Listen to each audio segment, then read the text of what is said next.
So welcome to Aegis here at IPC Apex Expo. I'm delighted to be joined by Jason Spira. Nice to see you again, Jason. Good to see you, Trevor. Yeah, so a couple of new announcements this week. I think the first one we'll touch on is the fact that you are now able to offer a Saas platform to your customers. Yeah, that's right. What is that going to mean for your customers, and how does it work? Well, what it means for many customers is the ones that they want to get up and running very quickly, and they don't want to have any server components. They don't want to involve IT in having to set things up or infrastructure. So in the new system, they subscribe, they get an email, they set up their users, and the system launches on their desktop and throughout the factory or wherever. And it's very simple. Yeah, very straightforward. Excellent. And it doesn't lack. One thing that happens a lot of times when companies go from an on-premise system to SaaS, the SaaS system sometimes lacks the functionality that the other system has. And one of the things we made certain is that there's no delta in functionality between the two versions. And what about no latency? No, just that the capabilities are identical. There's no, that version won't do that function. It's not that type of situation. Absolutely, absolutely.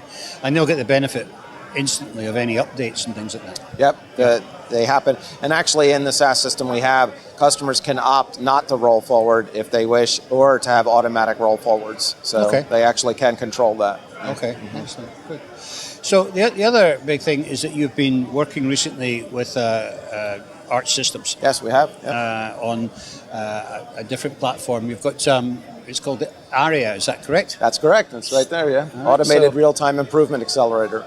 Automated Real-Time Improvement Accelerator. That's quite a mouthful.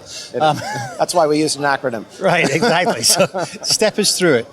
How does it work? The concept is, it's based on, when I was a manufacturing engineer, it was pounded into me that the differentiation between a laggard or a normal manufacturer and a world-class one is how much and how well you do continuous improvement. The cycle of identifying things, taking action, and figuring out whether that action actually fixed things, and how often you're doing that. And the issue with that is that it is dependent upon engineers looking at tons of data, good engineers, and figuring these insights out, and then doing things in production in reaction to them.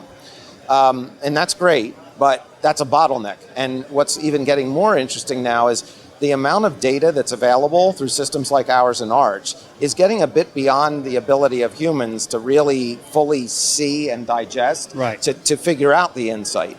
So when Arch and Aegis combine with the ARIA system, we augment the data that Arch would normally have from mainly the machines to extend to, it's actually depicted here, business system data from ERP, the full process, human interaction with the system. So now the data set Arch AI can act upon is significantly greater.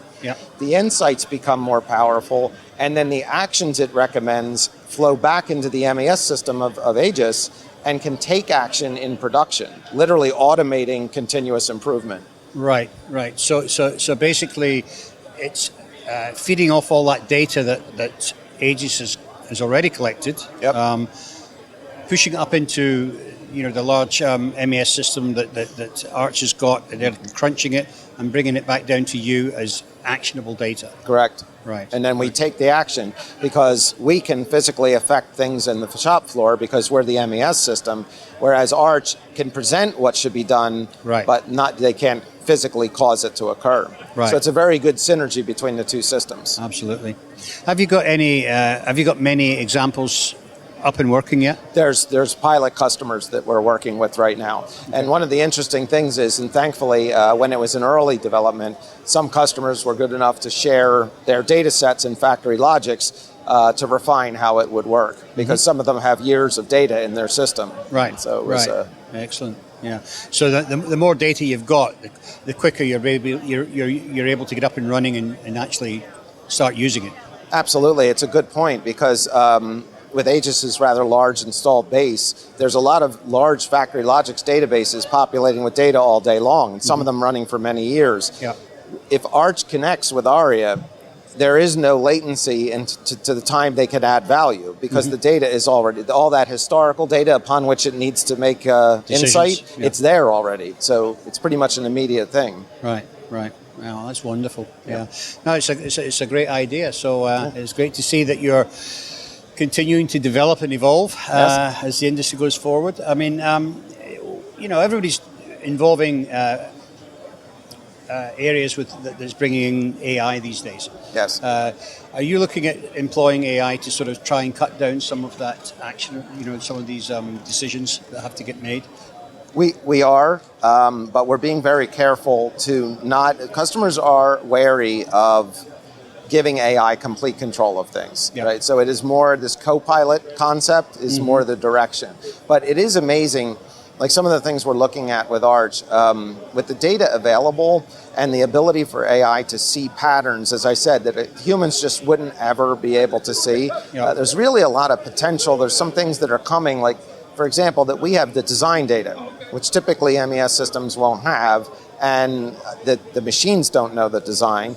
And when you start adding that into the data set, you start seeing things that just haven't. We think there's going to be insights coming out of this data soon that just have never, no matter the size of company or whatever, have not been seen before. So you think you're really going to be able to contribute to the design for manufacturing loop and pick up some information to get back to the design platforms to stop them making mistakes in the future? That, of course, is the dream. The first phase is to use the design data in the data set from production when you're determining what the cause might be of the problem.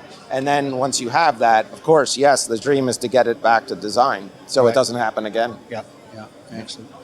Great. Well, it sounds like you're on the right path, Jason. Thank you very much for explaining it to us today. It's my pleasure. Thanks, Trevor, as always.